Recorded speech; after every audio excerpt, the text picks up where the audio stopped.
Hello guys, ഈ വർഷം school തുറന്നപ്പോഴേ മോള് പുതിയ സ്കൂളിലേക്കാണ് പോകുന്നത്. അവൾക്ക് സ്കൂൾ ബസ് ഉണ്ട് കേട്ടോ. 5 മൈൽ ഡിസ്റ്റൻസ് ഉള്ളത് കൊണ്ടാണ് സ്കൂൾ ബസ് കിട്ടിയിരിക്കുന്നത്.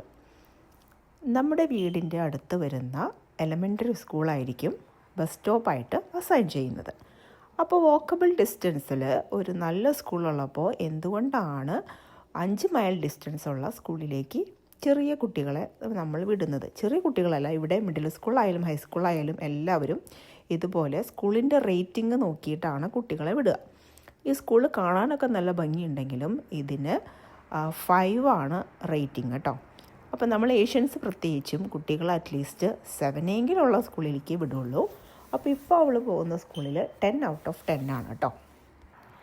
ഇവിടെ സ്കൂൾ ബസ്സുകളൊക്കെ ഗവൺമെൻറ് ഫണ്ടഡ് ആണ് കേട്ടോ. പ്രൈവറ്റ് കമ്പനികൾക്ക് കോൺട്രാക്റ്റ് കൊടുക്കുകയാണ് ചെയ്യുക. എല്ലാവർക്കും സ്കൂൾ ബസ് ഫ്രീ ആണ്. ഈസ്റ്റ് കോസ്റ്റിൽ 5 മൈൽസിൻ്റെ ഉള്ളിലുള്ളവർക്കാണ് ബസ്സെങ്കിൽ വെസ്റ്റ് കോസ്റ്റിൽ 5 മൈൽസിന് എബവ് ഉള്ളവർക്കാണ് സ്കൂൾ ബസ് പ്രൊവൈഡ് ചെയ്യുന്നത്. കുട്ടികൾ ബസ്സിൽ കയറുമ്പോഴും ഇറങ്ങുമ്പോഴും അവരുടെ അറ്റൻഡൻസ് മാർക്ക് ചെയ്യും കേട്ടോ. കുട്ടികൾ സീറ്റിലിരുന്നു ബെൽറ്റ് ഇട്ടുവെന്ന് ഉറപ്പ് വരുത്തിയതിന് ശേഷം മാത്രമേ ഡോറ് ക്ലോസ് ചെയ്യുള്ളൂ. അതും ഓട്ടോമാറ്റിക് ആണ് കേട്ടോ. സ്കൂളിൽ എത്തിക്കഴിയുമ്പോഴും കുട്ടികളെല്ലാം ഇറങ്ങി എന്ന് ഉറപ്പ് വരുത്താനായി ഡ്രൈവർ ഫുൾ ബസ്സിൻ്റെ അറ്റം വരെ നടന്ന് നോക്കിയതിന് ശേഷം മാത്രമേ ബസ് എടുത്ത് അവരുടെ ട്രാൻസ്പോർട്ട് കമ്പനിയുടെ അവിടെ പോയി സ്റ്റോപ്പ് ചെയ്യുള്ളൂ. അതുപോലെ തന്നെ കുട്ടികളെ സ്കൂളിൽ നിന്ന് തിരിച്ച് കൊണ്ടുവരുമ്പോഴും പാരൻ്റ് ഉണ്ടെങ്കിൽ മാത്രമേ ഡോറ് ഓപ്പൺ ചെയ്യുള്ളൂ കേട്ടോ. ഇത് ബ്ലൂബേർഡ് കോർപ്പറേഷൻ്റെ വണ്ടിയാണ്. ഈ വണ്ടി ഡീസൽ വണ്ടിയാണ്, പക്ഷേ ഇവർക്ക് ഇലക്ട്രിക് വണ്ടികളുമുണ്ട്. ഈ സെയിം സ്കൂളിൽ തന്നെ പല സ്കൂളുകളിലേക്കുള്ള ബസ് സ്റ്റോപ്പുകൾ അസൈൻ ചെയ്തിട്ടുണ്ട്. ഒരുപാട് കുട്ടികൾ വെയിറ്റ് ചെയ്യുന്നുണ്ട്. പിന്നെ കുറേ ബസ്സുകളും ഈ ഈ സ്കൂളിൻ്റെ 4 അതിർത്തിയിലും ഇഷ്ടം പോലെ ബസ്സുകൾ വന്ന് കുട്ടികളെ കൊണ്ടുപോകുന്നുണ്ട് കേട്ടോ. ഇത് ഗ്രീൻബേർഡ് കോർപ്പറേഷൻ്റെ വണ്ടിയാണ്. ഇത് കംപ്ലീറ്റ്ലി ഇലക്ട്രിക് വെഹിക്കിളാണ് കേട്ടോ.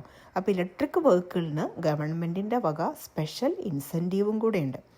ഇത് കണ്ടോ, ഇത് വലിയ നല്ല നീളത്തിലുള്ള ബസ്സാണ്.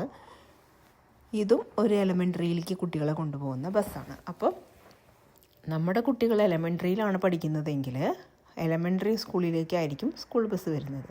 അല്ല, മിഡിൽ സ്കൂളിൽ പഠിക്കുന്ന കുട്ടികളാണെങ്കിൽ അടുത്തുള്ള മിഡിൽ സ്കൂളിലേക്കായിരിക്കും ബസ്.